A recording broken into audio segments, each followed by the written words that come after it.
L'idratazione è fondamentale nell'alimentazione dello sportivo, proprio per evitare che lo sportivo vada incontro a delle carenze nutrizionali. Ci sono una marea di integratori che si possono valutare, diciamo, di prendere. Chiaramente dipende dal soggetto che abbiamo di fronte. Io vi parlerò di quelle che sono gli integratori più importanti da assumere. Allora, prima cosa a cui tutti devono fare molta attenzione è l'idratazione. Quindi integrare con dei sali minerali è fondamentale perché bere solamente acqua dopo un allenamento non può provocare una condizione che si chiama iponatremia, cioè una mancanza di sodio, una carenza, un calo, diciamo, di sodio nel sangue, che può portare a nausea, vomito, forti crampi muscolari, ed è pericoloso quanto la disidratazione. Quindi è fondamentale che chi si allena, soprattutto a determinate temperature, quindi adesso che inizia il caldo, prenda in considerazione di assumere dopo l'allenamento degli sport drink che devono assolutamente contenere gli elettroliti che si trovano poi anche nel sudore umano e che vengono persi con il sudore. Questi elettroliti sono sodio, potassio e magnesio, e poi all'interno in genere ci sono anche cloruri e maltodestrine. Maltodestrine sono zuccheri che di solito vengono inseriti in questi sport drink isotonici e che servono a aiutare, diciamo, il recupero energetico muscolare.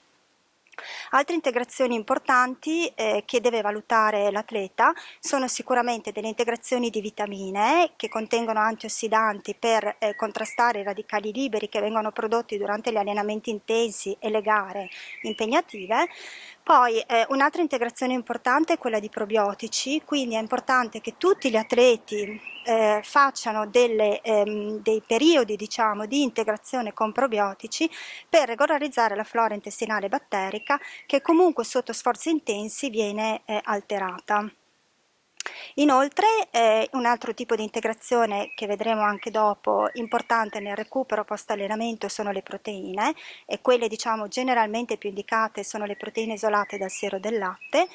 E un'altra integrazione importante è quella di magnesio per evitare crampi muscolari, e soprattutto per le donne il ferro. Quindi tutti gli sportivi dovrebbero comunque effettuare almeno una volta all'anno gli esami del sangue e diciamo valutare che gli esami siano a posto. E per le donne è importante valutare, diciamo, anche il valore ematico del ferro, perché spessissimo le donne, soprattutto negli sport di endurance, rischiano che si crei, diciamo, una condizione di anemia. Parliamo dei gel. Allora, i gel se ne trovano tantissimi sul mercato ed è importante valutare che tipi di gel usare, quando usarli e soprattutto non farne abuso, in quanto capita spesso che un abuso, diciamo, di gel può portare a disturbi gastrointestinali. Soprattutto il disturbo più frequente è il senso di vomito durante una gara. Le indicazioni dicono che i gel dovrebbero essere assunti dopo l'ora in una gara, quindi più o meno dopo un'ora di allenamento intenso, o comunque in una gara più o meno dopo un'ora, circa 30 grammi, e dopo le 2 ore 60 grammi, e per 3 ore di allenamento 90 grammi.